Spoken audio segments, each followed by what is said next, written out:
What's going on YouTube? Welcome to my channel, Cheap Home Finds. I am Kay, and today we're going to be talking about a hidden $17,000 home that I found on Zillow that you probably missed. Without further ado, let's get started. So this is a home in Louisiana. So how I outline all of my videos is I basically go over some pertinent information that investors might find handy. I'll enlarge the pictures, go over everything, look at some things that I see, and just talk about it, right? So with all my videos, I really want you to understand that it is up to you to do your own due diligence, okay? So that is my preface to this video. Let's get started. So it's $17,000, the price is here. The address is here. So if you are interested in this property, you say, Kay, where is the address? It's right there for you, okay? Also, the realtor's information is on this listing as well. So once you go to Zillow, plug in the address or Google, and it'll pop up. Let's look at some of these pictures. Let's enlarge everything to make sure that we go through it very thoroughly and see what we see. All right. So this is a brick home. I love a nice for a rental property or a property for you to live in. Not necessarily sure your purpose for watching this particular video, but I love a good solid brick home. Okay. Doesn't mean it's always, great, but it gives me a good foundation, literally. All right. So this is the property. And I love smaller properties. If you are investing in real estate, our very first rental property was small. I highly suggest that you go small for your very first one. Why, Kay? Because the repairs tend to be a lot less. I think this is a 3-bedroom, 1-bath home, 1,279 square feet, which means it's not a huge home, which means the roof is not that big, which means the plumbing should not. If you're not doing plumbing, it's only 1 bathroom. So in the kitchen, of course, for the plumbing. But as far as like upkeep of a home, I love a solid brick home, and I also love a smaller property. My preference, but that's up to you. All right, we are in the inside of the property. This appears to be the living room. So you have the ceiling fan here. That's pretty cool. Hardwood floors. I don't know if this is the original hardwood floors. Not necessarily sure, but it is worth checking out and seeing if you can preserve anything in the property. If you are trying to use this as a rental property, don't try to over improve this property. Try to get it rental ready. Okay. A mistake even I made as a first time investor is I went in and tried to make everything fancy and look nice. And you should not be pretty much a slumlord or someone who is not putting pride of ownership into their home for their tenants. However, do not over improve these properties. Get it rental ready for the tenant. Okay.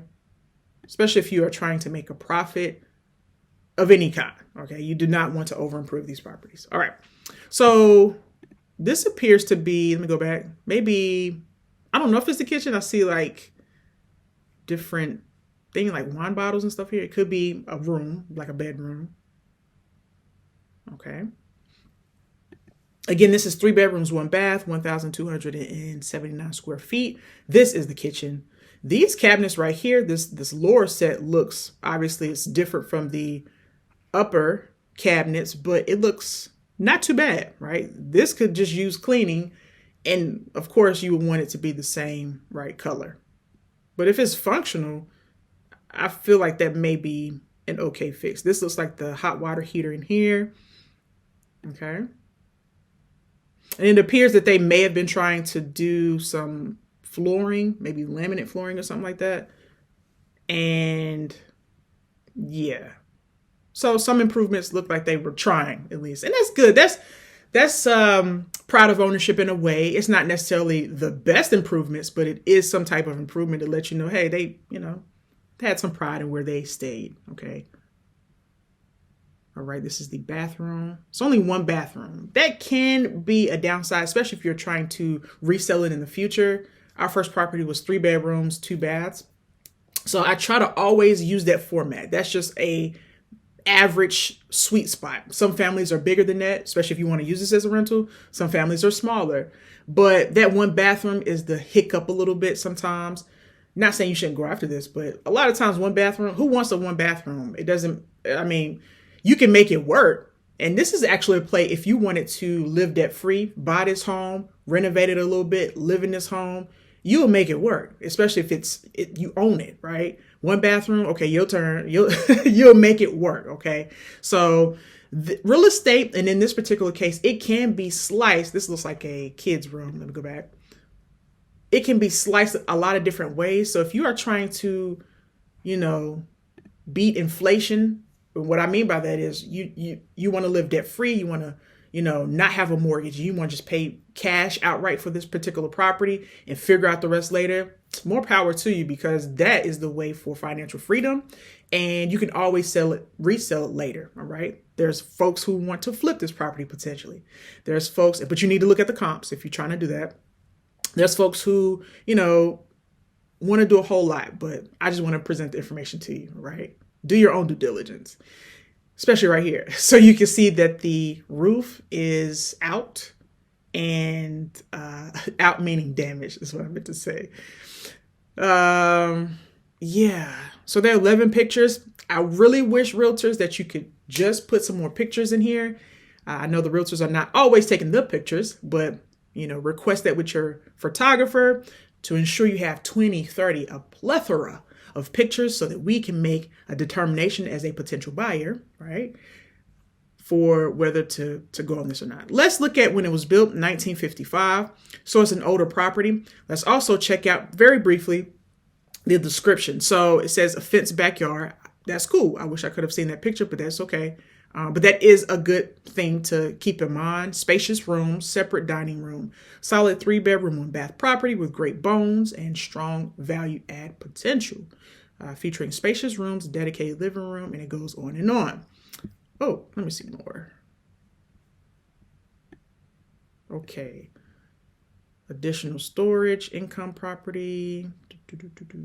Also available as a package. This may be interesting to some folks. Are 3 other properties, so keep that in mind. With the right updates, this property could be an excellent addition to a rental portfolio or profitable flip. All right. Let's look at the street view. I love looking at street view to see the neighborhood. Let me get a vibe of the neighborhood. Categorize it as an A, B, C, D, F neighborhood, and see if it is worth my time, right? So like the Corvette right here. Okay.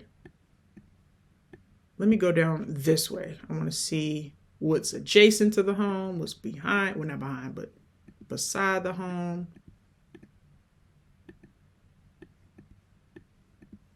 See the pride of ownership, even in the neighborhood. See if folks are cutting their grass. See if we have a lot of abandoned not properties, that too, a lot of abandoned properties, but also cars. If you see those signs that, you know, it may not be a working class neighborhood, it does not mean that, and I'm not saying that this is not, I don't know, but it may not necessarily be that it's a bad neighborhood. It just may not be the right neighborhood for you, what you're trying to do. I have no clue what you're trying to do on your end, but this could, oh, that's a pretty nice home. I see that they have the rocking chairs. It just seems like they have some pride of ownership. All right, I see one thing. So these are 2 stray dogs. Okay. So I don't do the stray dog situation. I love looking at Google Earth because it allows me, and Street View, I love looking at this because it allows me to see what's going on. Do I see a lot of folks walking? Do I see stray dogs? I mean, come on now, get your dogs. I don't even know if it's their dogs, but that looks like a duplex. Also keep in mind zoning. I always like to use a property for its highest and best use. So look at the zoning for the property. Okay, cool. See some a basketball goal right here for the kids. Okay, cool. I get a sense of the community. You can make that judgment a part of your due diligence. All right, moving on. So this is always important information, facts, and features. So you want to scroll down here. I want to look at 2 things. I want to see what is the annual property taxes. It's saying the annual property taxes under financial and listing details is $319. Okay. Make sure you cross-reference this with the tax assessor to ensure that that's correct. Okay. Because if that's correct, that's a fairly reasonable amount to pay yearly for your property taxes. Okay. But you also have to consider, maybe not for this neighborhood, but schools, right? Because if I see an area with low property taxes, typically that's an indicator to me that the schools might not be the best. But for this property, that may or may not be a factor. There are other reasons why I say that. I'll leave that up to you to decide, but yeah. The Zestimate, $971 a month. You want to also cross-reference that with other platforms. I'll probably get into that another video because I don't have it pulled up right now, but I think it's Rentometer. I typically use, along with other websites to use, that will kind of give me an idea about the rental rate in the area. I also look at, is down here. It's like this map right here allows me to see what the rental rate is as well. Also, it allows me to see the comps in the area. All right. Okay. You got the grade for the schools. And let me continue to, is it down here? I'm looking for the flood zone information, flood zone. It says minimum risk of flood area. You want to cross-reference that on FEMA's website as well to ensure that you are not in a flood zone, because insurance could, special types of insurance could come in play there, which could be an additional cost as well. All right. That's the end of my video. Thank you so very much for making it this far in a video. If you made it this far in a video, in the comment section, put "I made it." It allows me to know you made it this far in a video, and I truly do appreciate it. Until next time, guys, you stay blessed. Peace.